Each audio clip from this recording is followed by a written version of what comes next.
Hey everybody, we're back from our break, and we are Surprise. going to kind of catch you guys up on what we've been up to. And because JP just said it's been 7.5 years, has it been 7.5 years?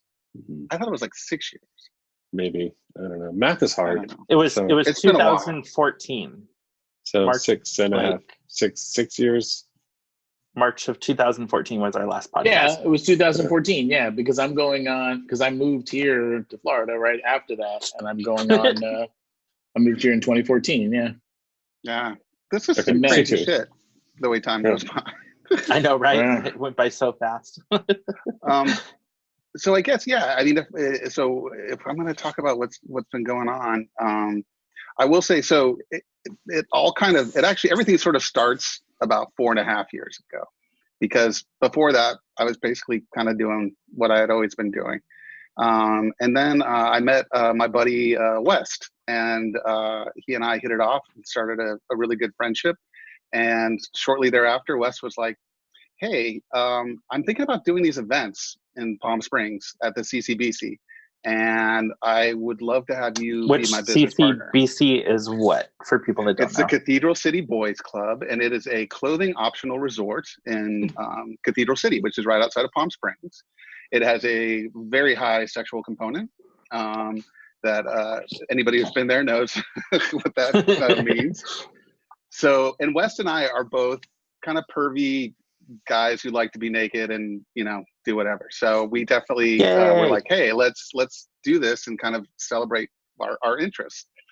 And we went on a fact-finding mission one weekend, and we found a lot of facts, and we realized that that this was something that we wanted to do for sure. And we did. We started this thing called Western Exposure, and we do it twice a year, and it's a really wonderful weekend of kind of guys who are like-minded, who just want to come and relax and be themselves and wear as little clothing as they want to, or as much as they want to, and just sort of enjoy the spirit of freedom that brings.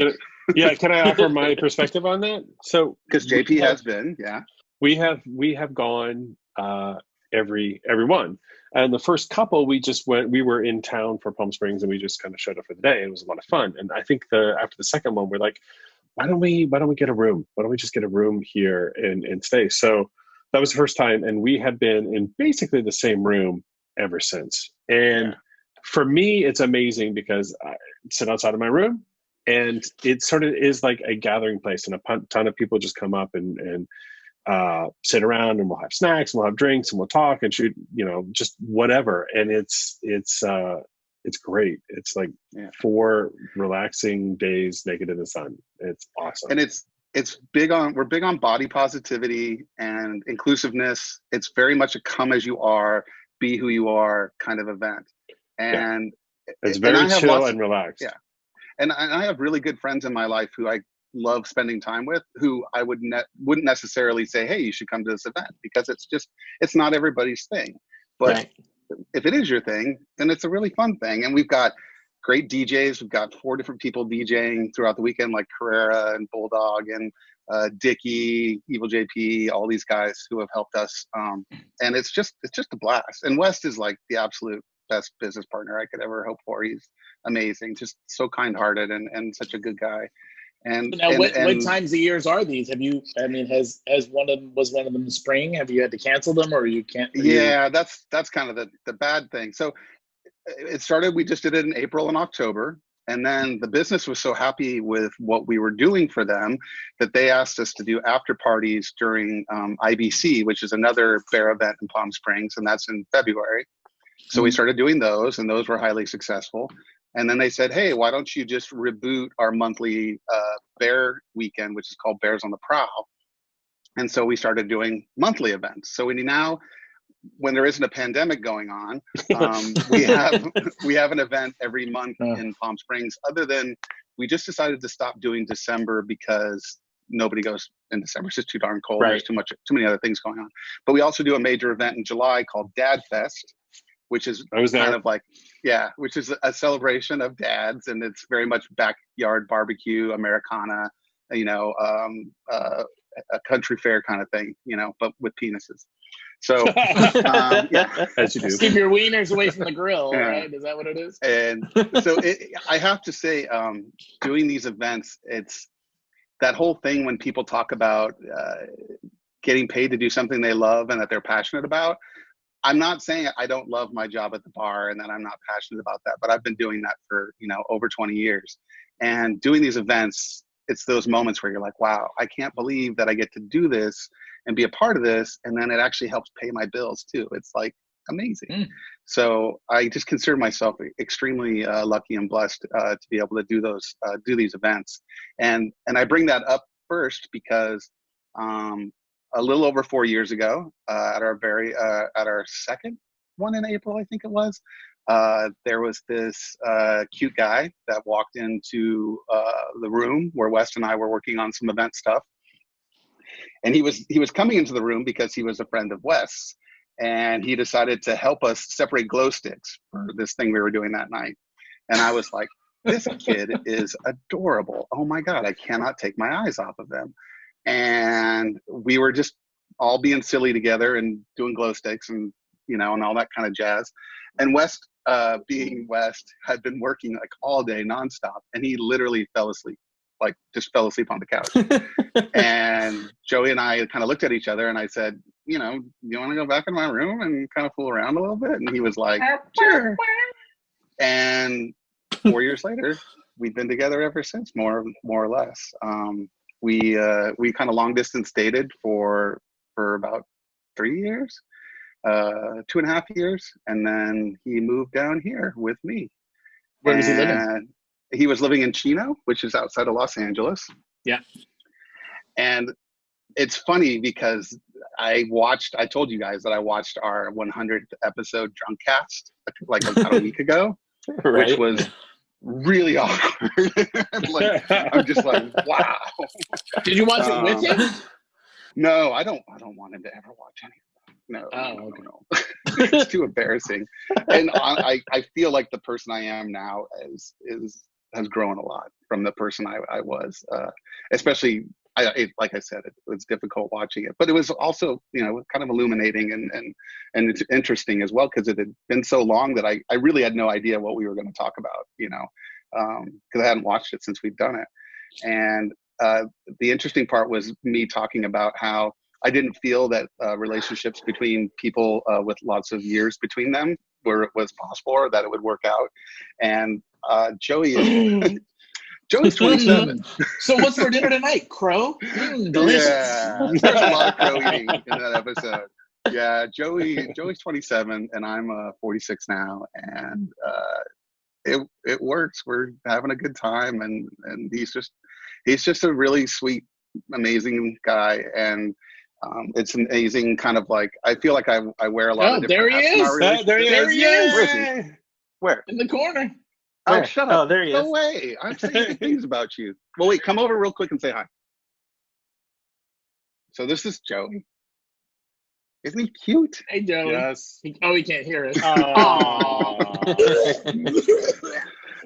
He's playing video games in the other room right now. Destiny 2, they're doing the Garden of Salvation raid for anybody who plays. They're not doing it with me because I'm doing this, but anyway. But yeah, so no, it's been this amazing journey together, and his family's awesome, and my family totally adores him. And I realized that, when you are in love with someone, you don't really care what age they are. And what was interesting about that episode was Dave totally read me. I mean, if anybody watched that episode, Dave read the shit out of me. And he was like, you overthink everything. You think too much. If you just allow yourself some happiness, it'll come into your life. I mean, that was kind of the gist I got from a lot of that. And I will say, like, from meeting Joey, I stopped thinking about what it was gonna be and what it could be and what it might be and what it is and and I just allowed myself to live in the moment and enjoy it for what it was, knowing that the rest of it would all work out if I just did that, and honestly, that's what I've been doing, and it's been great. So it's, it's cool. I never, I wasn't sure if that was going to happen for me. And like I said, we're 4 years in, and fucking 4 That's years. awesome. It's crazy. Yeah. So, And so kind of going off of that too. I mean, it's like you said, like living in the moment. Like that's been kind of a big life lesson for me the last few years too, is to stop trying to plan everything, because nothing ever turns out the way that you plan it. Like that's bottom line. So I don't want to stomp on you if you're continuing, but that was well, I mean, there was one other was, thing I wanted to talk about because it was kind of a big thing. Yeah.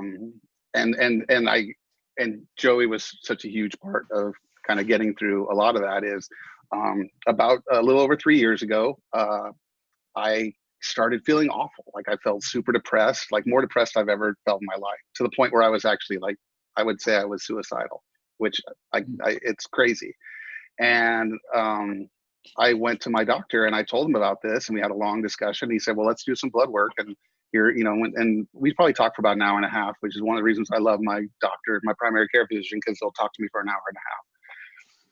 And about 3 days later, he said, you need to go to the emergency room immediately. Your kidneys are failing. And I already have a specialist ready to go, and she knows to look for you and all of that. And so I went, and I was in the hospital for over a month, I think, almost a month, about a month, while they were trying to figure out what exactly was going on, because there's this stuff in your kidneys called creatinine, and like a normal amount is like 0.2, 0.4. Anybody who's on Truvada knows what their creatinine levels are, because that's one of the things they measure. Or mine was, or HIV meds too. Yeah, exactly. And mine was, when I was admitted into the hospital, I think it was 4.1. And at one point while I was in the hospital, it was like 11.7, which once you get past 2, it's all kind of a granularity. It's not, there's not a big difference, but going from like going from less than 1.0 to like 2.1 is huge.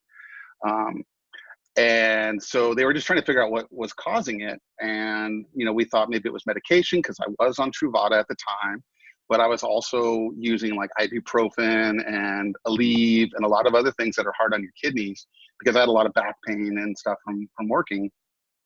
And so in the end, they were able, I actually was on dialysis. I was on dialysis for a while, I had a catheter, all this crazy stuff. And thankfully my kidneys recovered to an extent. But they found out that I have like this thing called dense deposit disease, which is like, it's like the golden Willy Wonka ticket of kidney disease, because nobody in the world has this thing, and I just happen to have it. And to the point where like the specialist, the nephrologist that worked with me, the specialist was talking about me at like symposiums, because I had this dense deposit disease along with this other kidney issue and all this. It was like such a rare, random thing. And when I, after, kind of got past that, my kidneys have recovered to an extent. They'll never be fine again. My normal is 2.0 for creatinine, like around 1.7 to 2.0 now. And I have to watch my diet and all that kind of good stuff. But when they left, when I was getting ready to leave, they said, so, you have your nephrologist and your primary care physician, and we're going to have you meet your oncologist, and you'll need to see her every so often. And I was like, well, oncologist, though, that's like cancer. And they said, well, you have this protein of undetermined significance that exists in your body. And it's one of those things you have to keep an eye on, because it can become cancerous later in life. And you don't normally see it in someone your age. It's something that happens to people in their 60s or 70s and this and that. And so I was like, oh, well, that's delightful. I hadn't really planned on that being the thing. And about a year and a half after I got out of the hospital, we were actually at Western Exposure. And I had a bone marrow biopsy, because they have to look at your bone marrow now and again just to make sure everything's going okay. And she called me right before Western Exposure, and she said, I need you to call me on Monday, because we got the results back and there's something we need to talk about. And I was like, great, I'm at Western Exposure wondering what my oncologist wants to talk about on Monday. My gosh. And on Monday, she basically said, so there's these cells that your body are creating, and when there's too many of those, it starts to become a problem. And that's basically what the cancer is that you now have, is basically what she was telling me. It's like, you do have cancer. And if it's from 5% to 10%, it's called smoldering, and we don't have to do anything. and we'll just keep an eye on it. And I was like, okay. And so I kind of wrapped my head around the idea of having cancer and it being something real. And then I'd say probably about 5 months after that, I started to feel lousy again, and to the point where I decided to go in and have blood work done. And when that blood work was, when they did that blood work, they were like, your creatinine is really high again. Your kidneys are in bad shape. And that was when they were like, okay, so these cells that are in your body it's over 20% now. So the cancer is definitely on the move, and we have to start doing some stuff to make sure you're okay. And I had to go on, I had to do whatever it's called again, dialysis again. So I had another catheter put in. And the good thing about that was that they put me on chemo, and I had to do shots in my stomach. And that actually made all the cells go away. So I was down to like not having any cancer present in my system, which was great. And I actually went off of the I had off of dialysis, and like the dialysis nurses were like, "You're amazing," because no one ever goes off of dialysis, and you got off of it twice, and that's incredible that your kidneys recovered. And so these are all like really cool things. But my oncologist was like, "Well, look, doing chemo shots, you can do that for the rest of your life if you want to, but it might not work forever." And the side effects, in terms of having an effect on your immune system and things like that, it's not good. And she started talking about potentially doing a bone marrow transplant. And the more we talked about it, the more it made sense, because she's like, you're young, and this is a good thing, and you can recover, and and if we do this, you could go into recovery and not have to worry, for anywhere from like 5 to 10 years before the cancer would return. And so I talked with Joey and my family, and we decided that would be a good thing to do. I should do like a side note here too. The times when I was in the hospital, I had like what I called my health team, which was like Mike Yeda, Matt Rose, and Bailey, and my family, and all these people who just like stepped up, and it was incredible. The steps, I mean,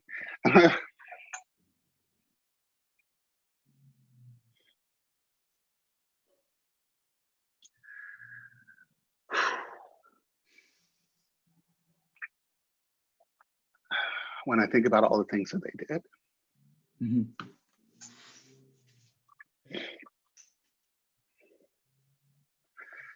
And all the things that they continue to do, and that includes you guys too. And it's really been something. It's to know that all these people have your back. And so we decided to do the bone marrow transplant, and they did that through UCSD, and hooked me up with this rocket scientist doctor. It's funny. I got to the hospital and to meet him for the first time, and I go to use the bathroom, and this guy comes out of the bathroom, and he looks like he's 12, like Doogie Howser. and I'm like, well, that guy's not my doctor. And then of course, 15 minutes later, I'm in the office waiting for him, and in walks this guy with this curly hair, like this, like kind of surfery, just young. And I'm like, holy crap. And then he starts talking to me, and I'm just, my mind's blown. Like he, the way he described what we were going to be doing and all what was going on in a way that made it so much. I mean, my oncologist is amazing. She's incredible, but it just made it all make so much more sense. And it made me so comfortable. And I just, I really realized that what I was doing was the right thing. And how long ago was this? How long ago did you have the bone marrow? So we did the bone marrow transplant back in September of 2019, and it's an amazing process. They literally take your cells out of your body. They take blood out through a catheter and everything, and then they kind of like spin it in this machine, and they take all the bone marrow cells that they need, and then they set them aside, and like they do it anywhere from 1 to 4 different days to get enough cells. And thankfully they got all mine in one day, so I only had to do it once. And then and this is all outpatient. And then wow. Then you go into the hospital at UCSD, and they shoot you with this like hardcore chemo, and then after that they give you your cells back. and you spend like 2 weeks feeling awful. It was horrible. You just feel like your soul has been removed from your body. You're just meh. and you just, yeah, it's awful. But what's great is that while you're feeling awful, your cells are making their way back to where they belong, and they're starting to make the cells that you need in the right way. Because that's the whole thing, was that my body was making too much of one kind of cell and not enough of another. And it just sort of gummed up my works, and that's what was making my kidneys fail. And so the great thing is that it worked, and I was slowly feeling better. And after a little over 2 weeks, I got to go home, and then a day later, I had to go back to the hospital because I was running a fever and I was feeling like shit.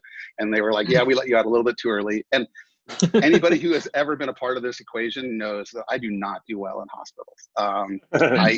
I start to go a little bonkers, and it was bad. I mean, it's just bad. I almost like block it. I feel worse for the people in my life because they had to put up with all of that and all of my it was not fun. And I got to go home, and it's weird because, your immune system is compromised after all of that. And you can't go out. You have to stay home for another 2 weeks.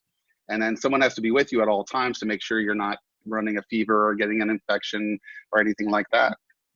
And so again, like, my friends stepped up in just this huge way to come and stay with me and kind of keep an eye on me and help Joey and my mom, and it was incredible. And it was almost like practice for all of this, not Right, being able to leave the house and just sitting on my ass. You went from like one quarantine to another quarantine, basically. Yeah. And well, your mom's a nurse, right? My mom is, she is a nurse. Yeah. What's up with her during all this pandemic stuff? She just told me to wash my hands and don't touch my face. No. I mean, what is she doing? Is she still working? Is she retired? Oh yeah, she's retired. She was actually going to volunteer to help out, and they were like, we don't want people who are as basically bluntly as old as you volunteering, because it's not worth the risk. So they're all in Laguna, just staying away from each other and all of that. Her husband is like very much like do everything by the book and let's not take any chances and all of that. So she's doing fine. My sister is working in hospitals because she delivers babies, and people haven't stopped having babies. So she's definitely been doing that and wearing masks and all of that. But I think there's going to be a whole bunch more in November and December. There's going to be a ton of babies. Exactly. That's what they're saying. So that's my big long Brian Hill has cancer story, and it you don't think that you're going to have cancer, but then somebody's got to get it. And right. I always tell people, it's like, you think your life is going to be a certain way, and then something comes along and it literally just takes your life and moves it that way. And all you can do is just, bulldoze your way through it and do the best you can. And I think one of the things I really learned throughout all of it was like learning that being vulnerable isn't being weak, and allowing people to help you is a good thing. And it's never been an easy thing for me to do, but I sure learned how to do it. So that kind of goes into what I was saying about like how your life, you have these plans and you have these directions that you think it's going to go, and then it just kind of goes in a different direction. So Brian knows I lived in Hillcrest forever. So in the same apartment actually for 14 years. And probably about around that time, at the 14 years, I decided to move just literally right down the street, a couple of blocks, or a couple of not blocks, a couple of houses, into a little smaller place, and try to save a little bit extra money, and was there for about a year and a half, and then the owner of the property just decided to up and sell the property without telling anybody. So we were all unprepared for a move, and it just kind of threw chaos into the mix. They gave us the 30-day notice for everybody to get out. nobody was prepared. Nobody had money saved up to move, and it's expensive. You know, it's and then started looking around at the prices of Hillcrest, and it was astronomical. Oh God! Yeah. Like how much it had gone up, almost double or triple what I was paying. Wow. And so I was like, I can't live in Hillcrest anymore. But at the time too, I didn't have any money to move. So we actually tried to petition them and, you know, tried to be like, hey, well, you know, you guys are buying this property. Like, as part of that, can you give us extra cash? Like, none of us were prepared to move. Like, we didn't even know we were going to have to move. And they basically found loopholes in our leases and stuff to kick us out early. I mean, it was like insane. Like the level, it was this like massive builder guy that owns a lot of properties, and Hillcrest was snatching them up and redoing them and stuff like that. So, what did he do? Convert it to condos or something? Or well, that was their plan. So apparently the realtor lied to him and told him, oh yeah, you can build up, you can tear them down. So they were going to build like these townhomes and stuff. But where the building was, it was right behind like the old folks towers right there in Hillcrest on the same street. It was just 2 down. Up on Georgia.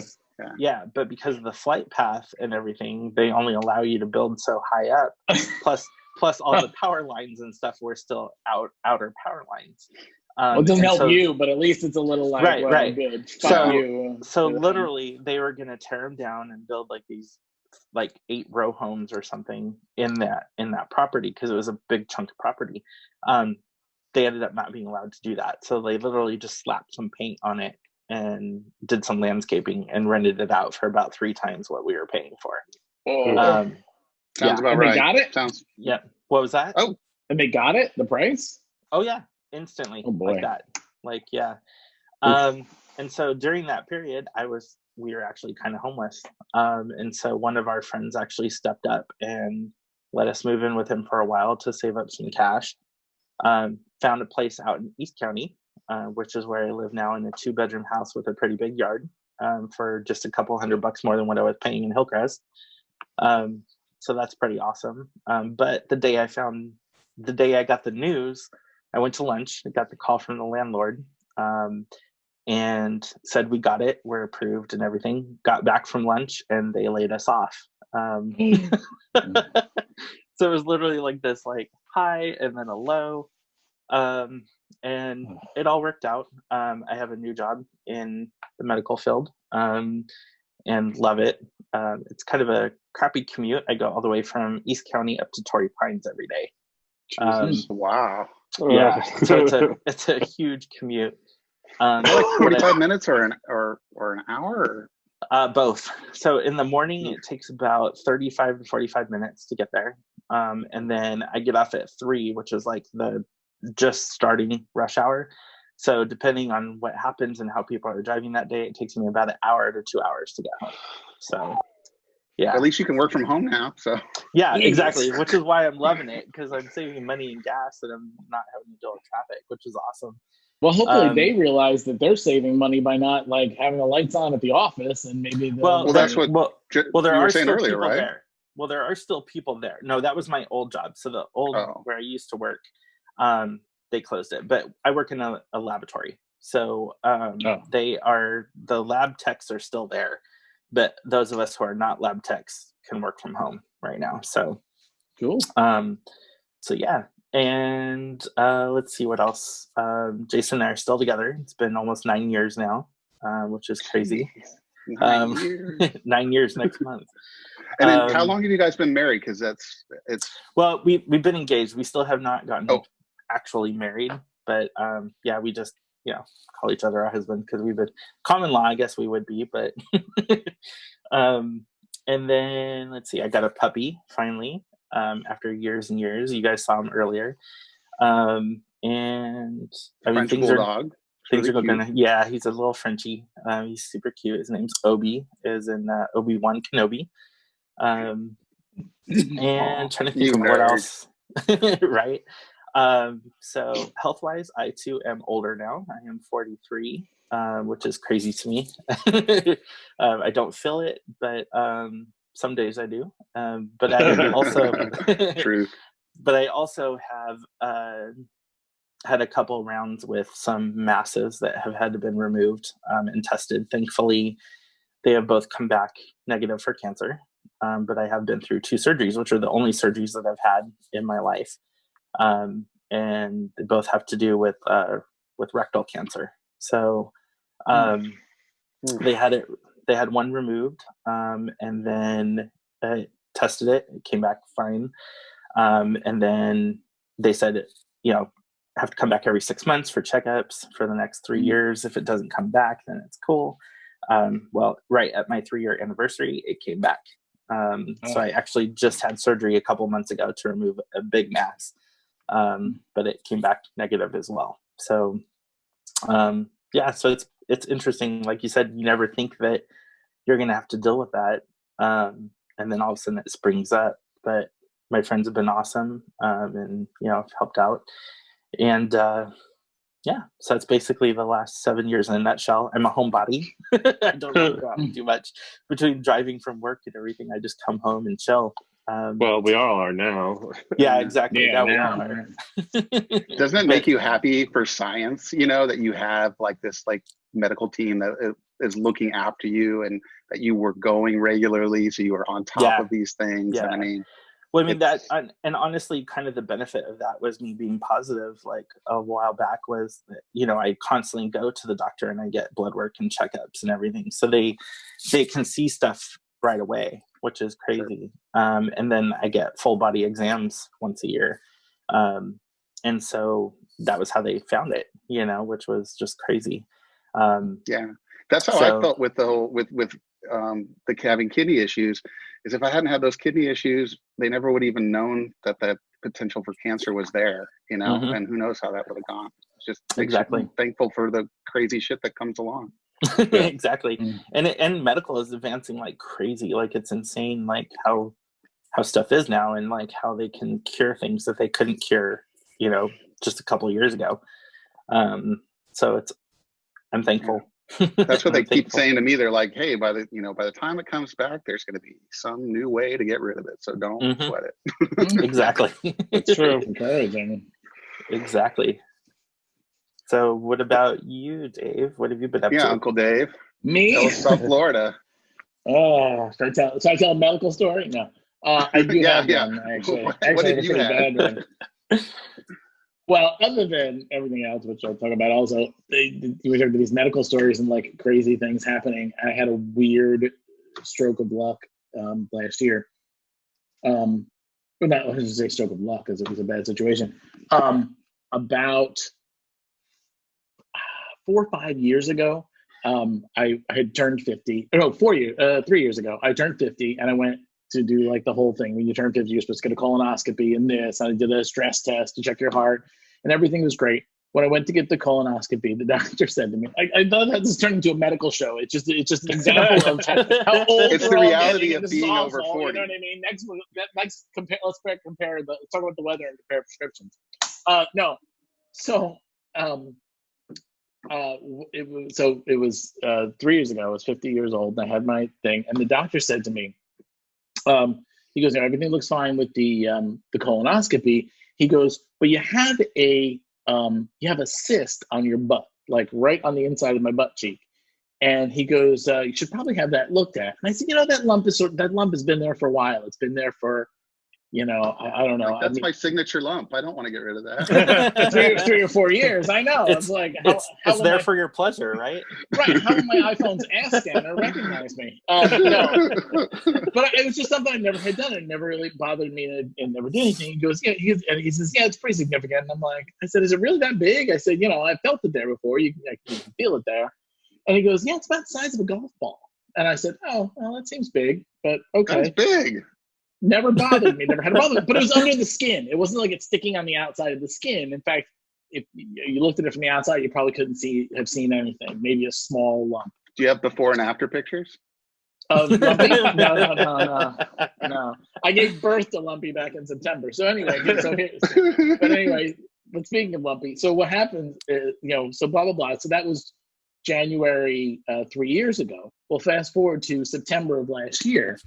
We are hurricanes bearing down on Florida. We don't know what's going on. My partner plays softball for the National Gay Softball League or whatever. They fly him to Texas to play with the team in Texas normally. So he travels and plays with them. Well, the gay softball World Series is in Kansas City, and it's coming up. It's the first week in September, and it's coming up. And a hurricane is bearing down on us. So we know our flights are going to get canceled because of the hurricanes. We know, there's going to be a problem. So we said, okay, well, let's do this. Let's load us and the dogs up in the car. We have 2 dogs. We have a lab and a corgi. Let's load us up in the truck. We'll drive north and we'll head toward Kansas City, and we'll just drive there. And then when it's safe, we'll turn around and come back home. Fine. So we board up the house. Well, actually, we got hurricane windows. So you don't have to do that. So we drive up. We get to Gainesville, which is sort of middle north of Florida, and heading that direction. We get to Gainesville on the first night. We stay in a hotel. We wake up in the morning. By the time we wake up in the morning, we find out that the hurricane is missing South Florida, and it's actually going to hit. I think it hit more northern part of the state, because I'm down in Fort Lauderdale. And we realized it wasn't going to be a problem. And he's like, okay, well, so the flights aren't going to be canceled. Like, what do you want to do or whatever? And I said, well, at this point, let's just take me back home with the dogs. I'll take, put all the furniture back outside and do everything I have to do. And I'll take care of the house. We'll drive back home from Gainesville, and you can, then when your flight is the next day, you can fly out to go to Kansas City the next day. So he flies out to go to Kansas City. Well, the morning when we woke up in Gainesville, I noticed that Lumpy was feeling a little sore and was kind of like irritated. And I feel like I remembered feeling that in the past and just kind of ignored it, and it went away.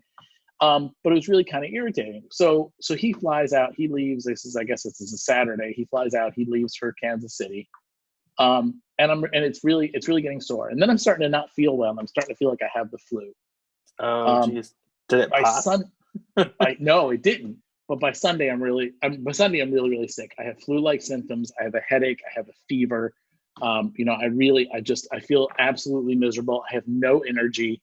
And I'm like, oh God, I got the flu or something. I said, all right. So we called his ex, and they said, all right, you have to go over and get the dogs. I'm just going to run over to the hospital, see if I can get some kind of Z-Pack or some kind of a thing and get this taken care of. So I go there, whatever. I tell them my symptoms. I take my temperature. Oh, yeah, you have, 102 fever and blah, blah, blah, and this, that, and the other thing. And I said, yeah. I said, the other funny thing is this thing, dormant thing on my butt, which is probably, it's a cyst started by an ingrown hair, the doctor had said, it's really been bothering me. And, the past couple of days, I don't know what it is, but it's gotten really, really sore. The doctor's like, well, roll over. Let me have a look at it. I roll a look at it. He's like, oh. This is not a good sign. This is a problem. And I'm like, oh, I said, all right, well, what do you have to do? You have to lance it or drain it or whatever. And he goes, well, no. Well, based on the symptoms you're reporting, we think you have a staph infection. Ugh. And I'm like, okay, so you drain it, you give me some antibiotics, you send me home. He's like, I wouldn't advise you leaving. In fact, if you're going to do it, you're going to have to do it against medical orders. We want to admit you.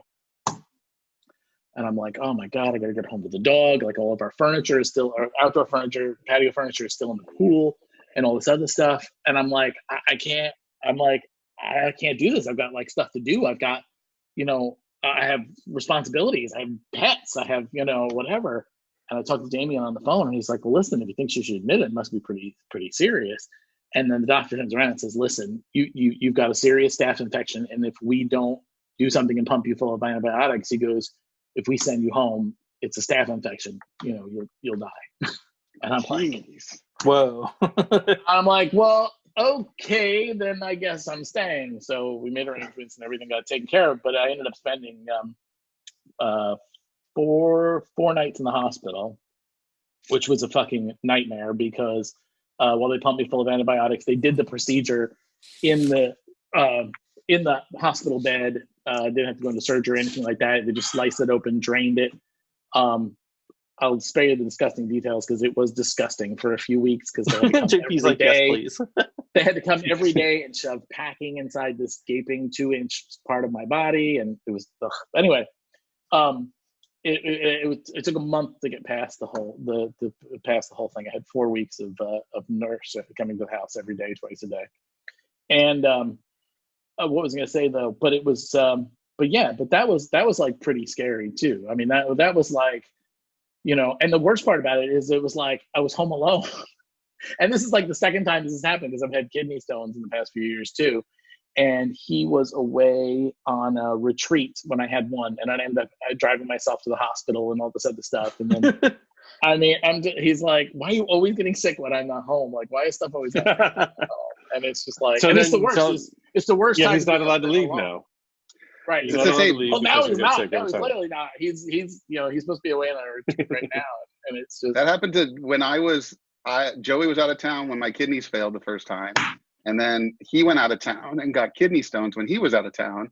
And I'm just like, look, clearly we cannot be separated. Our kidneys can't handle it. He got kidney stones his young age. Oh God. He's had them more than once. It's some people are much more just have a more propensity. I think it's in his family or something like that.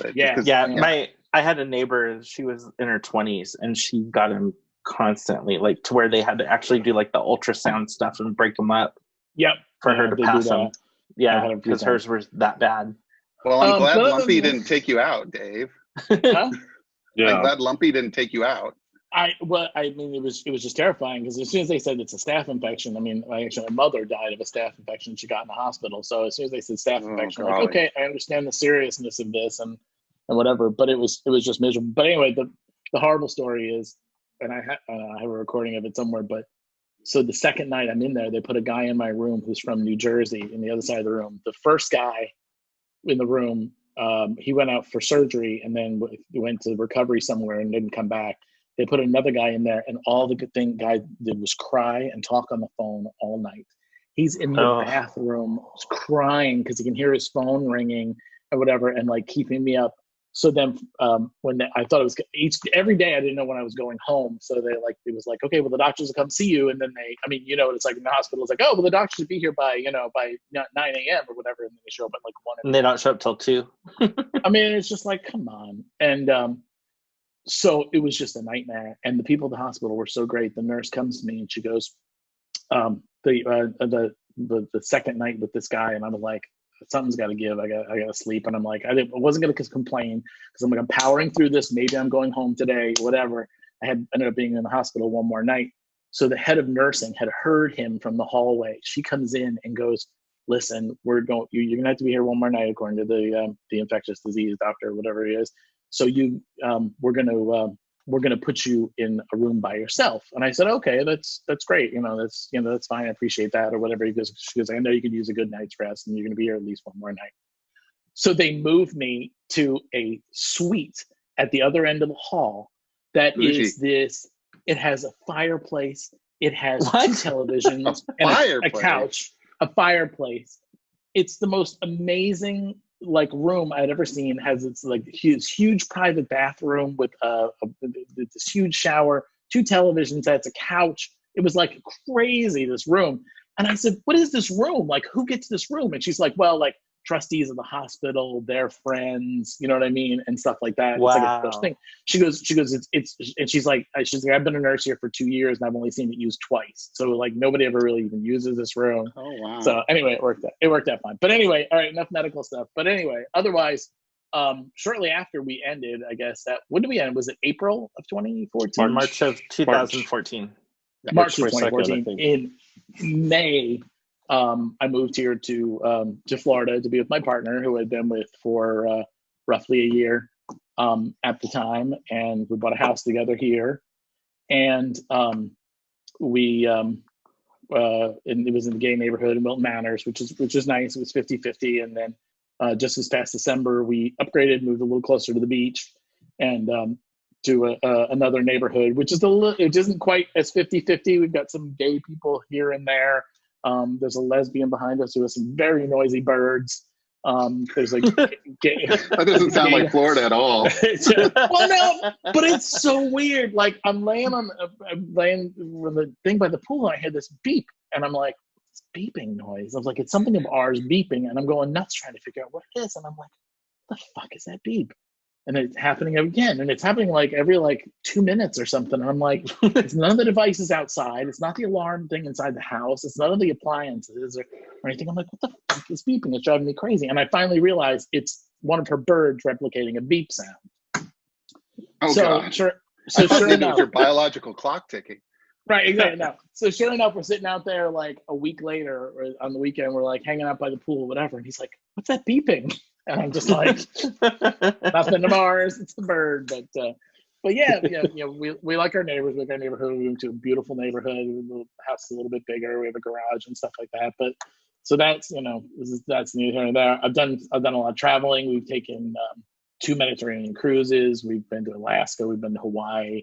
So it's been fun, and I'm just like now how, as Brian now knows, what it's like to be in a relationship when it's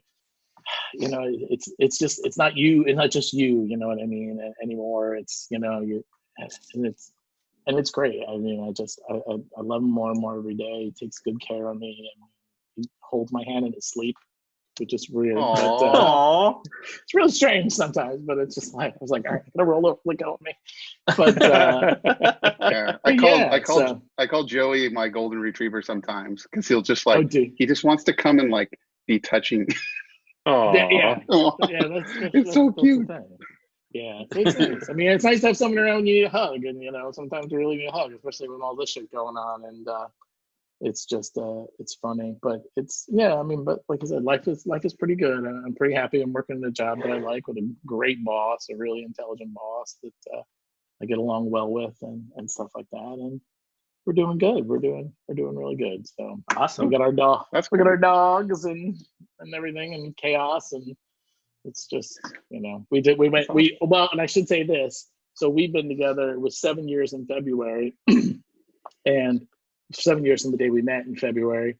But our relationship has survived 2 kitchen renovations. We renovated the kitchen at our old house, and we just finished renovating the kitchen in our new house. Like they're installing the refrigerator on Monday, and like that's the last thing that has to be done. And so we survived 2 live-in kitchen renovations. So I'm told by the contractor that is a huge deal. Yeah, my friend that we were staying with, that he just renovated his whole house, and he said that's one of the biggest like couple conflict things is like when you're living in the house and renovating it. He's like, it's just like constantly at each other's throats. Oh my God. And the kitchen renovation is the worst because I'm a big cook and baker, and just like I got to the point like a few weeks ago where I was like, if I have to wash one more fucking dish in the bathroom sink, I'm gonna strangle somebody. And it's just like it's too much. But isn't it crazy too now that you're home? I mean, well, for one thing, we're saving a fortune on eat out meals. And the other thing is, it's like we're running the dishwasher like every other day. Oh my God! Yeah. Same. This is the dishwasher right here. Yeah. God. Same here. Oh Brian. God! What a huge pain in the ass. Oh my God. I'm so over washing dishes, but our whole thing is like, if he cooks, I wash the dishes. If I cook, he washes the dishes. So yeah. Well, that was supposed to be our thing, but it hasn't worked out that way. So, but anything we can get in the dishwasher gets in the dishwasher. But it's just, I don't know. But hey, anyway. But that's it. JP, my headphones made a little doot doot doot. Do you think we should take a charger break before we? Yeah, let's take a charger break.